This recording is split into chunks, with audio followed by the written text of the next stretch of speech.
JCI India alumni club zone 8 JAC region C Ankleshwar ભરૂચની installation સેરેમનીનું અંકલેશ્વર ખાતે આયોજન કરાયું.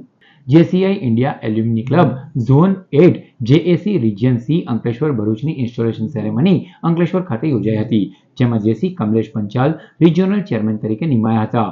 આ પ્રસંગે zone president Kinjal Shah, zone trainer અને JAC zone chairman Bindu Shah, જેસીસ મુવમેન્ટના સિનિયર સંજય માકડ, સદેવ જોશી, વિનોદ થાનકી, સુનિલ નેવે, મનોજ આનંદપુરા સહિત અનેક મહાનુભાવો ઉપસ્થિત રહ્યા હતા. રિજિયન સીના કમિટી હોદ્દેદારો તરીકે નેહાબેન નાયક, યોગેશ પંચાલ, પરેશ વગાસિયાની વરણી કરાઈ હતી. મિત્રો, આપ જેસીઆઈ અંકલેશ્વર અને જેસીઆઈ ભરૂચને વર્ષોથી જાણો છો.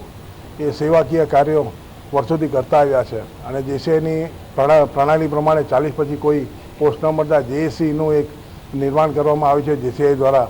અને જેએસી એટલે 40 વર્ષનું જે એક્સપિરિયન્સ છે અને જે પોતાનો અનુભવ છે એ અનુભવને કામમાં લઈ અને જેસીઆઈ અંકલેશ્વર અને જેસીઆઈ ભરૂચની જનતાને એક બેન્ચમાર્ક પ્રોજેક્ટ બને અને પરમનન્ટ પ્રોજેક્ટ કરે અને લોકોને ફાયદાકારક પ્રોજેક્ટ કરે એ માટે જેએસી અંકલેશ્વર અને ભરૂચ રિજન સીનું અહીંયા આજે ઇન્સ્ટોલેશન છે અને હું જેસી કમલેશ પંચાલ ચેરમેન તરીકે એની નિમણૂક કરવામાં આવી છે. જે વાઇસ પ્રેસિડેન્ટ જેસી હિના વ્યાસ, ટ્રેઝરર જેસી પરેશ વગાસિયા અને સેક્રેટરી જેસી યોગેશ પંચાલ, આ 4 જણાની ટીમ બનાવવામાં આવી છે. અને અમે અંકલેશ્વર અને ભરૂચની જનતાને ખાતરી આપીએ છીએ કે જેએસી અંકલેશ્વર અને ભરૂચ દ્વારા એવા સારા ફાયદાકીય કાર્યક્રમો કરવામાં આવશે જે જનતાને, અંકલેશ્વરની અને ભરૂચની જનતાને લાભકારી રહે એવો અમારો પ્રયાસ હશે.